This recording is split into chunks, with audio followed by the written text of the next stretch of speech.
everyone. Welcome back. We're cruising right along on day 2 of the Conference on Religious Trauma. And I'm very delighted to welcome our next guest back to the Conference on Religious Trauma. He joined us last year as well. Jeremiah Camara is the director and producer of the documentary films Contradiction, A Question of Faith, and Holy Hierarchy, The Religious Roots of Racism in America. Jeremiah is also a published author and the creator of the widely watched YouTube series, Slave Sermons. Today, Jeremiah will be teaching about the psychological implications of religious iconography in public spaces. Welcome back to CORT, Jeremiah. Oh, wow. Thank you for having me, everyone. Thanks to you, Janice, Heather, and Sunny, and Marlene, and everybody. I appreciate that. Good to be back. Can you hear me okay? Okay, all right. Well, listen, today I want to talk about something, and if you've ever been around me, you know that this is a subject that I'm really passionate about. And so it's a shame that I don't have like 2 hours to do it, but we're going to cover it. This is something that is dear to me. I've been thinking about this since the 90s. I don't know. I just see something significant in it. I think that this subject that I want to talk about, iconography, and I'll explain what that is in a minute, but I think it's probably the most underappreciated aspect of religion, the most one that is taken the most for granted, the one that is just most underestimated in terms of our psychological impact. And it's really, it's not talked about a lot, but I think it should be talked about a lot. When we talk about iconography, what it does, it forces us to talk about two notions that we are really uncomfortable with. And one of those notions is superiority, and the other notion is inferiority. Because these religious icons that we see on a daily basis, and you think we don't, but I'll let you know how you see them daily, really impacts our notions of our racial esteem. And we tend to talk about everything, but I really think that iconography is really the crux of racism in this country. And it started with the notion that some were made in God's image and some were not. And that's where it actually started. What is religious iconography? Religious iconography is basically the actual practice of displaying biblical imagery in public places, which promotes concepts, ideas, and beliefs. And, religious imagery dates back to the 3rd and 4th century, goes back a long ways. Now, why have I mentioned it and spoke about it so much? Well, when I was about five years old, I remember in my mother's kitchen, there was a picture of a white Jesus right there where the rotisserie was on the refrigerator. You had a picture of a white Jesus. It was the first picture that I saw that when you stared at it, the eyes kind of stared back at you. So no matter where I went in the kitchen, those eyes were following me. Let me tell you, that left an indelible mark on me. Now, I grew up with some older guys, and as I got to be a teenager and stuff, they were kind of radical, which I kind of needed that at the time. And they were telling me that, Jesus was black. And I was like, whoa, right on. I can deal with that, But it's just like if we're in court, for example, no matter how many people that black people will say that Jesus is black, I'm saying he's white. And I'll get to that later. He never existed, but we'll talk about that in a minute. But in court, for instance, the prosecutor may mention something about a defendant's past that is irrelevant to their particular case. And the defense attorney will object, and the judge will request the jury to disregard the prosecutor's remark. The problem with that is that, the train has already left the station. The jury can't erase what they've already heard, what has been mentioned. Just the mere mentioning of the defendant's past can't be undone.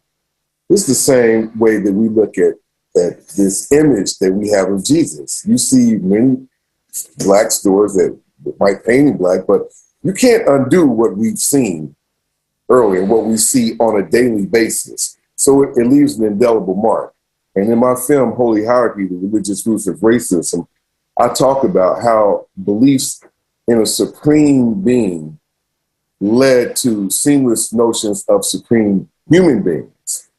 And this is what gave rise to legal racism. It started from a belief in God, in a God who actually made some to rule and who made others to serve.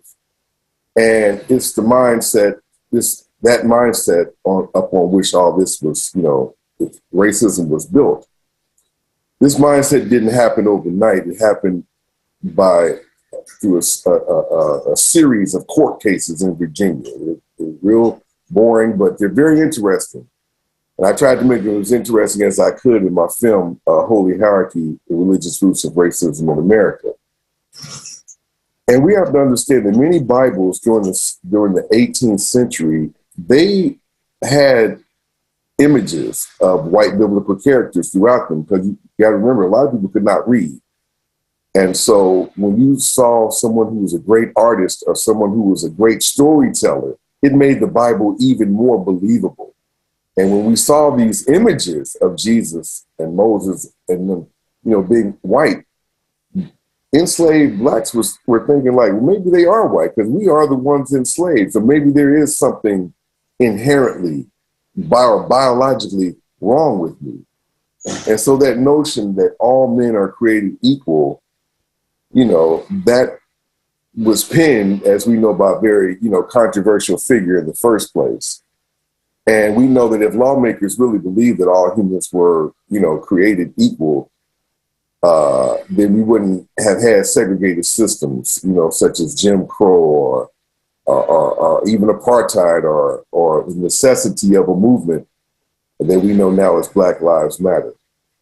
White biblical imagery is a psychological crime. It really is. It's a crime that is so unnoticed and so widely accepted that it slips below our thresholds of conscience. Imagery speaks louder than the spoken word sometimes. It touches us on a very deep level. And white biblical imagery is so prevalent. I don't know if that makes sense. It's so prevalent that it just goes unnoticed. But imagery has always been a part of our psychological landscape, and biblical imagery is abundant and everywhere. Now, white religious iconography is routinely seen. Where is it routinely seen? It's routinely seen. I saw it yesterday. I'm here in Jacksonville. I live in Atlanta, but I'm here in Jacksonville. I just went to the Walgreens right by my hotel, and I saw white Jesus. I took a picture of it. My phone is replete with images of white biblical characters. They're in Walgreens, they're in Walmart, they're in CVS, they're in gas stations, they're in hotels, they're in hospitals. Of course, they're in churches, they're in airports. I was in the Miami airport not too long ago, and it's everywhere. They're in books, they're in movies, they're in doctors' offices, they're in schools, of course, they're in universities. And the iconographic message, whether it's deliberate or unintentional, is that white people are superior. In fact, if you just Google when you get a chance, the image of God and see what comes up, you'll see it. It's the default. And so if we just Google the image of God, we see what images appear. And this is a subtle implication. It's an implicit form of racism and white supremacy, and it has to be eliminated. Now, we say, well, Jeremiah, I go in Walmart all the time. I go in Walgreens all the time. I don't see it. But we have to understand that our subconscious mind makes up about 95% of our brain and our actions. So we're driven with our subconscious mind. So like, you can tell me, I can see you guys and I can tell you how many roses are right there. My subconscious mind has that because it perceives things in its totality. Our conscious mind might not, but you guys, after this is over, your subconscious mind will tell me what pillow was in the background and what you can just name everything because the subconscious mind is really in charge here. Now, many images, such as the classic image of God and Jesus, typically are defaulted to the white race. And like I said, that's a crime.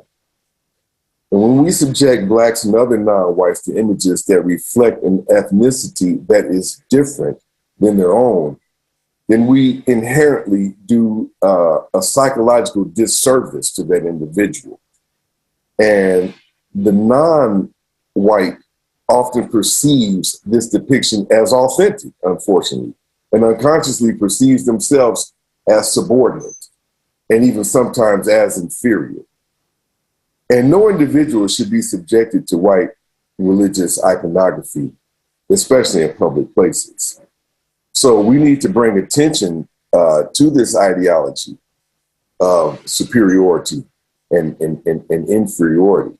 And I think that the idea of ranking people, which is really what racism is, ranking people along hierarchical lines, actually starts with what one sees. And we've all seen images. Now, white images of Jesus are ubiquitous throughout not only the United States, but throughout the world. Biblical iconography of this kind, helps to shape perceptions and it influences attitudes. Now, let's just say if I were white and I traveled to Greece and I traveled to Italy and I traveled to Rio de Janeiro where I saw the statue of Jesus there. And hell, I even traveled to Nigeria, which has the second largest statue of Jesus on earth, next to the one in Rio de Janeiro. If I traveled to parts of Germany and Poland and Russia and Ukraine, if I went to universities such as Notre Dame or the University of Holy Cross, and everywhere that I went, I saw these images of white Jesuses and white gods and other biblical characters. My racial esteem would be as high as heaven, just to see these images everywhere I would go. My racial esteem would be very high. Now imagine when Blacks see those images, what it does to their racial esteem. They may not think so or believe so on a conscious level. But remember, it's the subconscious that's running things. So now, if this God and all the other biblical characters are represented as white and projected as white, then that begs the question, where did Blacks come from? Where does these other people come from? I mean, right now you have about, 1.2, 1.3 something billion Chinese people.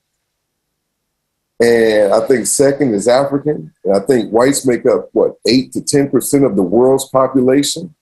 But yet this universal image that we have is always white. I was just watching a documentary about Ukraine. And that documentary itself was just replete with white biblical imagery. So no matter where you are in the world, it's like this is the default. And so you wonder why there are attitudes because, of inferiority and superiority. I'm made in the image of God. I'm white and I see that. It doesn't matter what the reality speaks to. What matters is perception. Perception is much, much greater than reality. Okay. Now, you have Black churches with white Jesuses existing all over the country.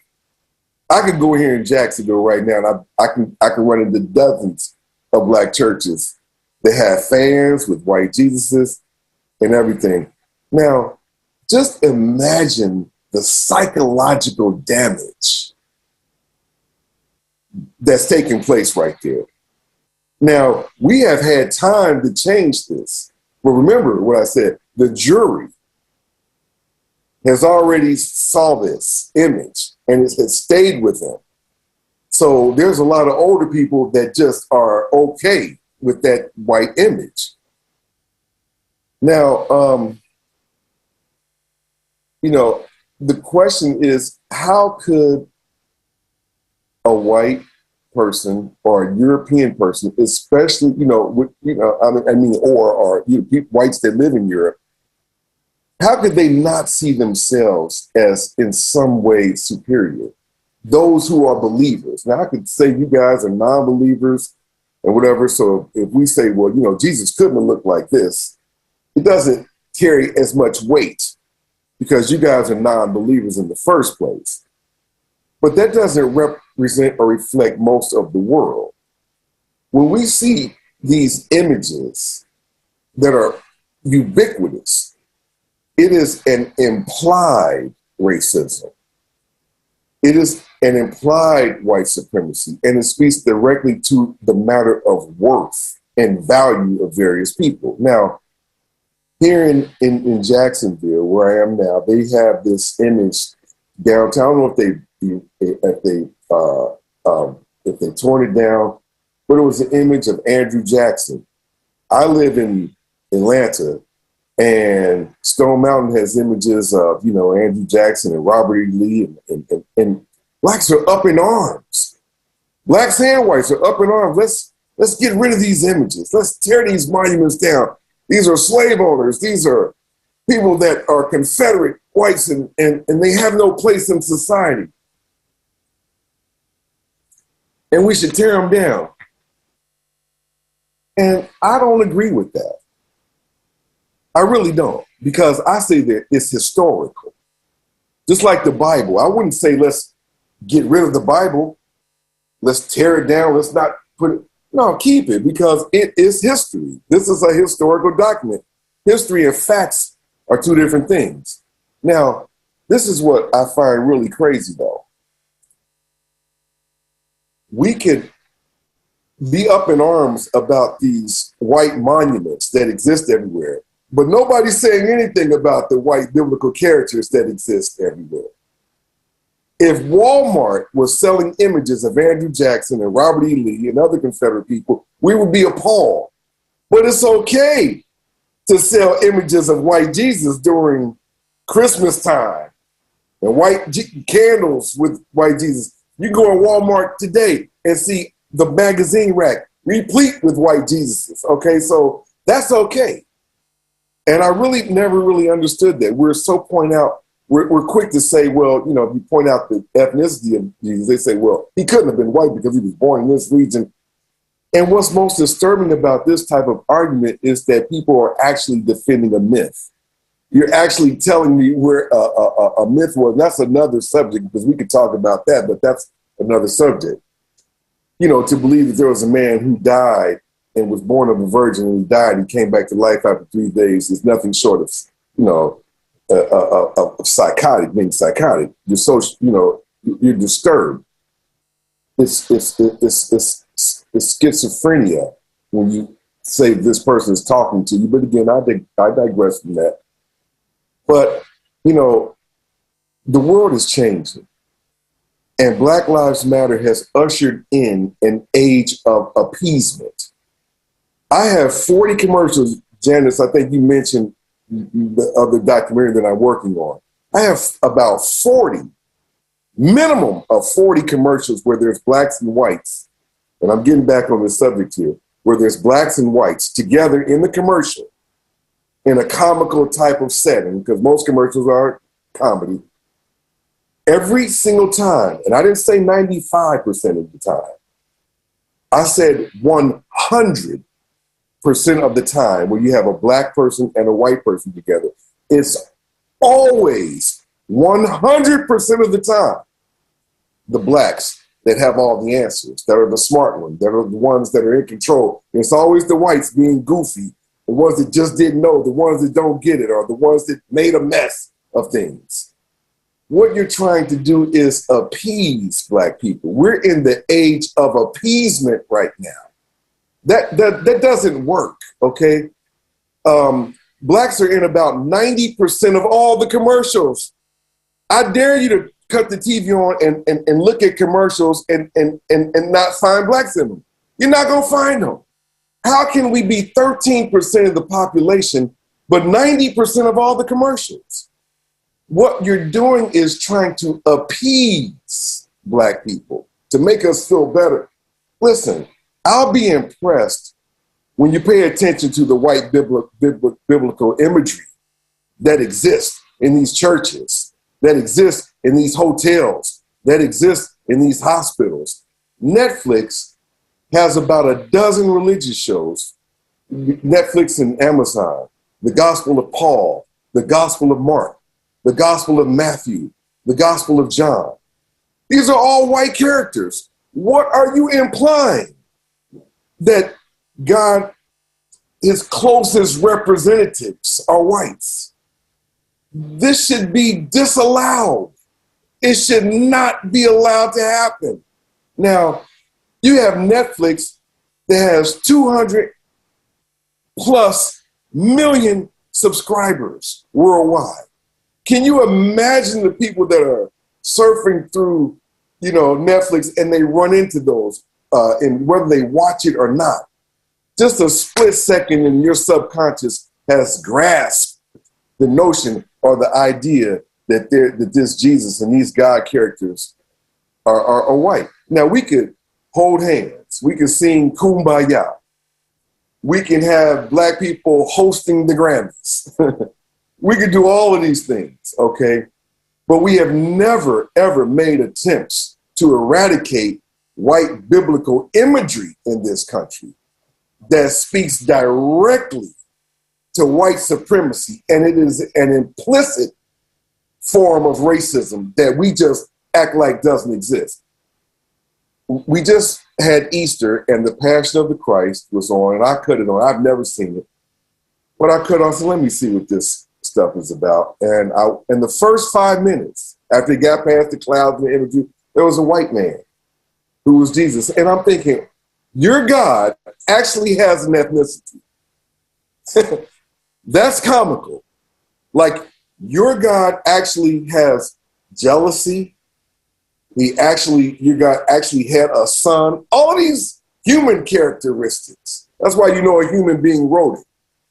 But now, your God has this ethnicity. And there were blacks that were watching this. I put up a YouTube video asking people not to watch this Passion of the Christ. And the first thing black people say, oh, it doesn't matter what color he is. Well, I mean, if that's the case, then, if he was black, do you think he would honestly be on Netflix? No. If Mel Gibson made a Passion of the Christ and had a black Jesus, do you think that it would have made the impact that it made? Absolutely not.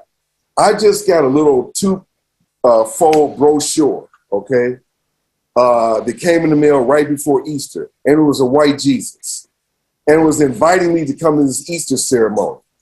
Now, I'm stereotyping, okay, but the name on there was Keisha Jones, and I'm assuming that was a black person who sent that to me, and I'm telling you right now, I was appalled. I was offended. And I am, and I wanted to call her, but there wasn't a number. I was just invited to come out to this. I think it was a Jehovah's Witness things. Now, when you see all this imagery, if blacks and whites were two teams competing psychologically on American turf, whites would have the home field advantage. Now, when we all see these white Jesuses, we should all be appalled. We should all mention something, because people are going to say, well, Jeremiah, what can we actually do? Well, racism starts with the notion that one group is superior to the other group, and you can't really hold that group at fault who thinks they're superior to you when the only thing they see is white Jesus, white Moses, white Joshua, white John, white Mark, etc. throughout all of these popular streaming networks. They're everywhere. Now, we did have a Black Jesus show. It was a comedy, though. See, we can laugh about that. It was a comedy. So my thing is, when you see these images, you should be appalled. And not only should you be appalled, you should go find out who the manufacturer is, write them, tell them to stop. It should be against the law because every day we're creating psychological disservice. I live in Atlanta, which the city of Atlanta is about 75% Black. I'm not talking about the metro area. I think the metro area is about 27% Black, but the actual city of Atlanta. And in Atlanta, there were Easter billboards of white Jesuses all over the place.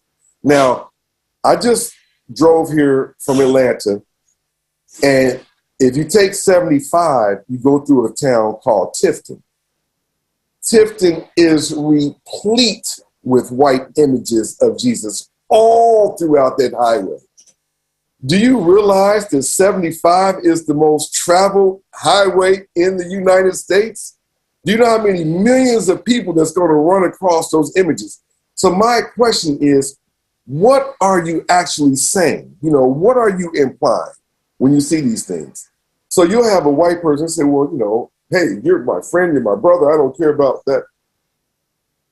But if this Jesus was painted Black, it'd be a whole different conversation. When you go in Joel Osteen's church, which I've never been, I heard he has white iconography in his church. This is crazy. You know how many Black people follow Joel Osteen? But he has white imagery all throughout. So, I think that actually it ought to be against the law. If you can't control a person's freedom of expression or whatever like that, then we need to at least bring attention to it. Because we can see that there is attention given to these monuments, these Confederate monuments. And we're giving an over amount of attention to these federal monuments, but not enough attention to the white biblical bibliography that exists all throughout this country. I think it's appalling. I'm offended every time. And if you go to, I have a nonprofit organization that I just started. It's called Erica, nonprofit.org. And Erica stands for Ending Religious Iconography in America. And you will see some of these imagery. I just was here like I said, I'm here in Jacksonville. And every time I do, I saw a white Jesus in Walgreens last night. I sent the picture to my son and told him Jacksonville, 2021, Walgreens, put that in. So people can realize these are not at remote places. These are at places that you shop at and you go to on a daily basis.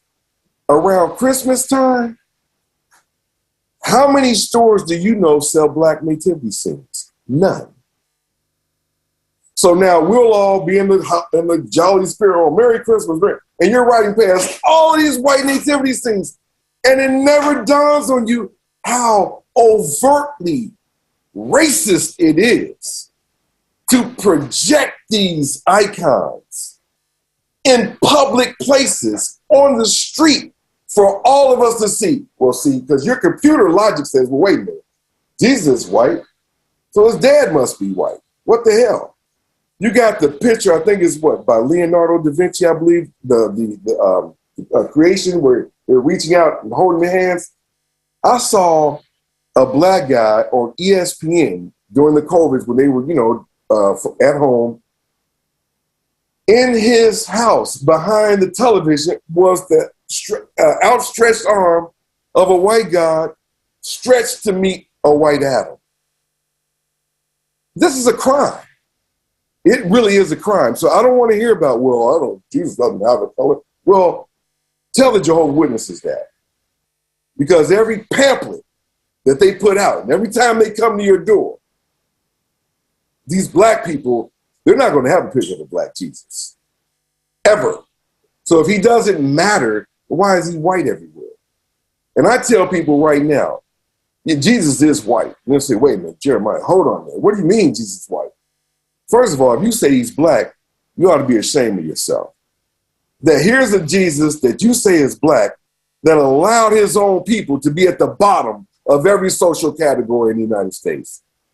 That allowed his own people to be enslaved for hundreds of years. That allowed 43% of his own people to this day to live below the poverty line. And you say he's black. That's more insulting. I say he's white. Why is he white? Because he's white in Walmart. Walmart is the largest retailer on earth. So it does not matter what the reality is.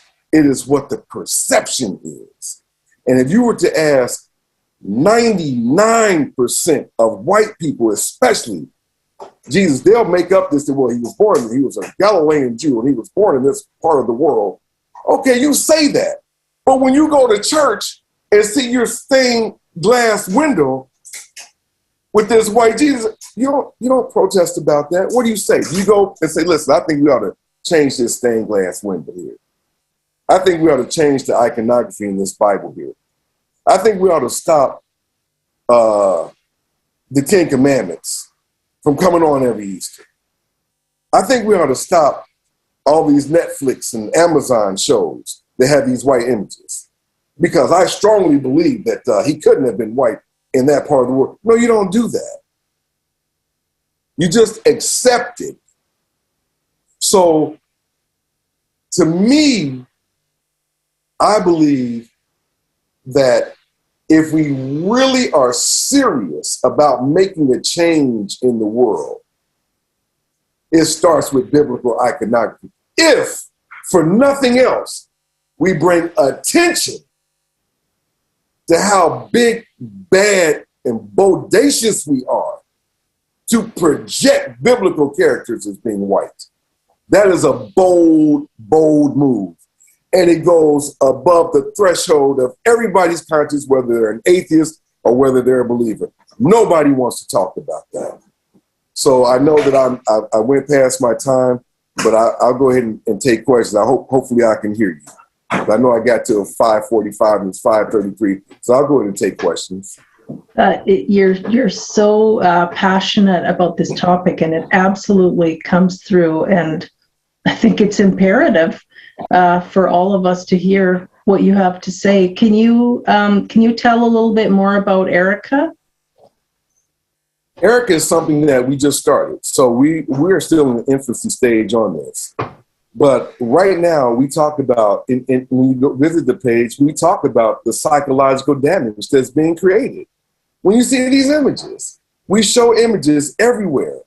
My wife had to spend a few days in the hospital, right? This is in Atlanta. I'm not talking about, Vancouver. I'm talking about Atlanta. Yeah.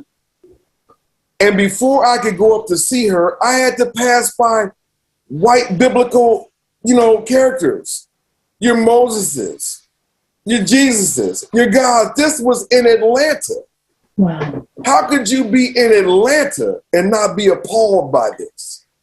Yeah. And what's crazy is when you mention this to black people, it doesn't matter what color Jesus is. I mean, you have no idea about psychology. Take psychology 101, because it does make a difference. When that little boy or little girl sees an image of a Jesus or a biblical character that does not reflect their own image, it starts them on a path of subordination. I must be less. Last year, Jesus is white. Now, my granddaughter is 8 years old, and I showed her that picture that came in the mail, and I said, who is this? And she said, Jesus. Now, had I shown a black man with some dreadlocks or with a short haircut or something like that, she wouldn't have said Jesus, but that's already being embedded into her psyche. And if we're serious about making change in this country, about blacks coming together and with whites and whites coming together and black, start with the imagery, because you are sending a a very, very, very psychologically damaged message when we are subjected to white bibliography across this country. We do have a question that's come in. The white Jesus spread across the globe with European colonialism, as did white interpretations of Christianity. Why don't people of color reject all of white Christianity along with white iconography? Listen, that's what we're talking about today. Now, like with me, it has nothing to do with white people, Janice. I don't do holidays. They have nothing to do with me. You tell a black person, Happy Valentine's Day, I'm not Italian. That has nothing to do with me. Or you're telling me to wear green on St. Patrick's Day. That has nothing to do with me. Christmas is a German thing. You don't have any, any type of let's just say, for instance, let's just take any holiday that you want, any type of black figure that you want. You don't find Furniture Day sales with that. You see Lincoln Furniture Day sales and Washington Furniture Day sales on these holidays and stuff like that. I haven't celebrated Christmas since I was like 13 years old because it has nothing to do with me. So I'm asking the same questions. Why don't blacks? Listen, your God is always with a capital A going to look like the people who created the image in the first place. So if you were in China, your God would look Chinese. If you were in India, your God would look like he's Indian. Well, whites created this God in Rome. It was created, but it's everywhere. It's ubiquitous. It's so ubiquitous that it's made its way in South America. It has even made its way into Nigeria. Nigeria has the second largest statue of white Jesus on earth. Wow. And if you were to ask these Nigerians, I went to a place across the street from me, a guy who fixes computers. He's from Nigeria. His calendar, he had a white Jesus. I'm like, hold it. I said, man, you don't know who you are, do you? He got offended. But the next time I went in there, it was down. I don't even know if people have heard this kind of talk of what I'm talking about today. But I've been thinking about this since I was in my 20s. I understood that this was a problem, a huge problem, because we were made to watch the Ten Commandments growing up. And I saw Charlton Heston and all the other white people who had this close relationship to this God. It tells you in the Bible, I am the God of Israel. You don't say I'm the God of Ghana, or I'm the God of Mali, or I'm the God of the Congo. He said clearly, I'm the God of Israel. So your God is going to look like those who created the image in the first place, period. And it's time for us, whether we're black, white, or Asian, to take umbrage, to sing white biblical iconography posted up big and bold in all of these public places. It's offensive. And it's implicitly shouting white supremacy. And if you don't think that you're a supremacist, then protest these images that you see. I don't know why we don't speak about this enough. It goes over my head is why we don't talk about this. You want to talk about Confederate flags and Confederate monuments, but you allow white biblical imagery in the most public of places. I don't get that at all. Yeah, religion is such literally a sacred cow.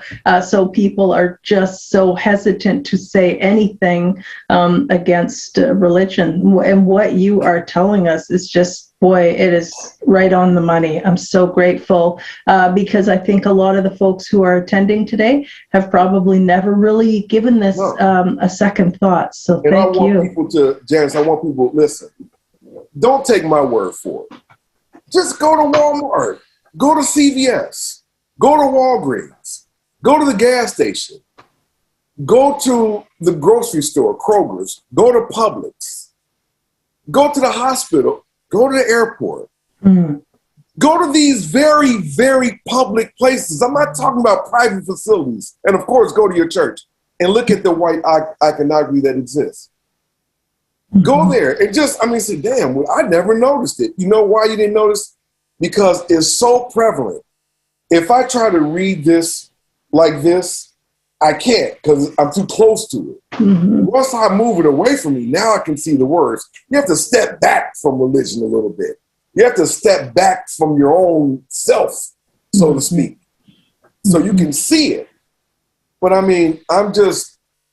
there was a guy in my neighborhood, in my subdivision, who, you have children that ride, that are on the bus, they ride past this. And he had this white nativity scene. There was a couple people, but one about, 6 or 7 houses down from me.